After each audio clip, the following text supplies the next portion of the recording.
What is going on, guys? My name is Aaron. I'm a straight A student at McMaster University, but today I'm not going to focus on grades and productivity in college like I normally do. Instead, I want to focus on 7 life lessons I wish I could go back and teach my younger self back in high school. Now, just to be clear, I know I'm only 20 years old, but I do feel like I've learned quite a few lessons in my first few years of university that would really change how I would go back and redo my high school years if I had the chance. Okay, let's get right into it. Lesson number 1 is to conquer your fear of failure. I'm pretty confident that this is something almost every high schooler struggles with, often without realizing it. Looking back on it, I can definitely see how in my high school years, I lived trying to avoid failure at all costs. I could see this in my sports, in my friends, in my school, every part of my life. I think it's kind of ingrained in us when we're going through the school system because we're constantly taking tests that have us achieve good things by avoiding mistakes. And then, because you've been doing this all our lives, you start applying it to all the other areas of our lives, even if this isn't really what's best for us. One of the most valuable ways you can spend your time as a teenager is to try and learn new skills and abilities. But this requires getting really used to failing over and over again and repeating that process because this is how you learn the quickest. Okay, now we're on to lesson number 2. Focus on relationship building over relationship expansion. So relationship expansion is when you're trying to expand your social circles, which is what I find a lot of people are trying to do in high school. But what I didn't realize at the time is that if you try and expand your social circle, you end up spreading yourself too thin. And the problem is that you can't focus on actually building each individual relationship. I definitely found myself having a lot of friends in high school, but none of those relationships were very deep. And then once I graduated, I found that they weren't strong enough friendships to survive the distance, not being legally forced to be in the same room 6 hours a day. The reason that we tend to relationship expand instead of relationship build is because of self-validation and social status. We want everyone to like us, and more importantly, we want everyone to see and look at us and think that everyone likes us. But really, this isn't useful if none of the relationships are actually deep enough to go through any sort of turmoil. Okay, tip number 3 is to focus on your weaknesses.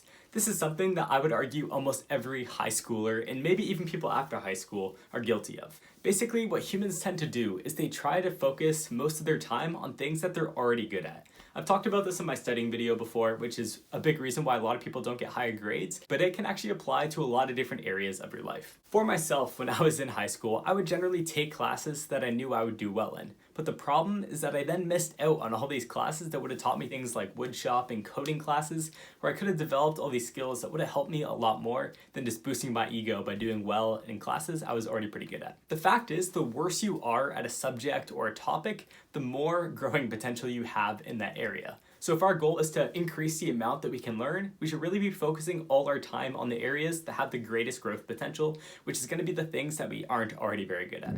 Now we're on to tip number 4, beware of the spotlight effect. For those of you who don't know, the spotlight effect is a psychological phenomenon where we have this impression that there's an imaginary audience watching us at all times, when in reality, there probably isn't. Based on my experience as a high schooler, I think almost every high school student is suffering from the spotlight effect. We all imagine we have all these people around us paying attention to what we're doing at all times, when in reality, most people are just focusing on themselves. Housel is an amazing author of an incredible book called The Psychology of Money. And he actually has this cool example that he uses called the man in the car paradox that I want to share with you guys today. That's kind of an example of the spotlight effect. It dawned on me one day that when those cars pulled in, never once did I look at the driver and say, that guy's cool. What I did is I imagined myself as a driver and I thought people would think I'm cool. Everyone thinks like, oh, this person's looking at me, they're impressed with me. By and large, they're not. They're thinking about themselves and how other people might want to be impressed with them. Housel has some other really cool ideas, more around the personal finance space that I love. So I'll post a link to the podcast in the description where I got that clip from if any of you guys are interested in checking out more. If we can try and free ourselves from the spotlight effect, it would give us the freedom to worry so much less about everyone else. It will ease our mental health and allow us to really appreciate and enjoy our high school years a little bit more. Now we are on to tip number 5, choose the games that you want to play. Now I'll admit this idea isn't actually mine, it's Abdaal's, but I think it's a really, really valuable lesson that applies to my life as well. Think about the game that you're playing and think about what are the victory conditions of that game. You want to do it intentionally rather than accidentally. So if I could go back to my high school days, I would tell myself to try and choose what games I value the most. You know, there's like the social hierarchy game, the money game, the relationship game, the career game, all these other games that are aspects of our lives. But the problem is that if we try and win them all, we'll end up winning none of them because no one's going to be able to conquer all those at the same time. Now, I really want to emphasize that there's no right answers for what games you think are the most important. It's going to depend a lot on the person. But it's this idea of choosing which games you care about, and that way when you're allocating your time, you can make sure that you're spending your time towards the games that you care about and not the ones that you've deemed not overly important in your life. Okay, tip number 6 is a bit of a weird one, but it's become comfortable with vulnerability. Now, I'll admit this one's pretty specific to myself because there's a lot of people that are really comfortable with vulnerability already.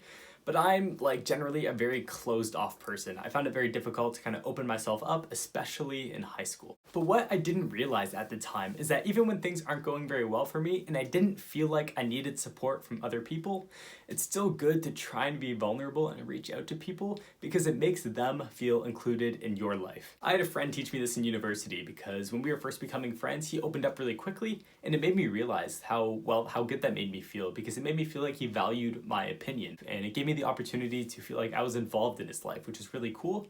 And now if I could go back, I would try and be more focused on being vulnerable, even if it's not for yourself, for other people, so they can be involved in your life and you can actually build those deeper friendships that are going to be more long lasting. Okay, last but not least, tip number 7 is to choose your validators. I think it's safe to say that every high schooler is going to chase validation. It's completely normal. It's just kind of the human experience. We all want people to feel proud of us, right?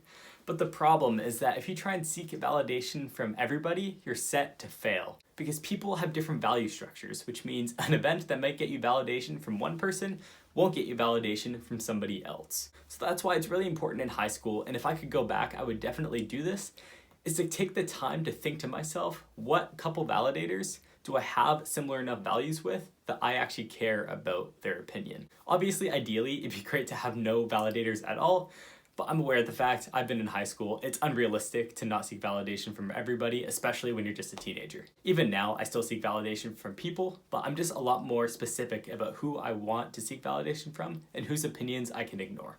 Okay, that's the end of the video. I know this one was a little bit different. It was a little less scripted, a little more off the top, but I hope it was really valuable and be sure to check out other stuff if you haven't already. And last but not least, go do good things.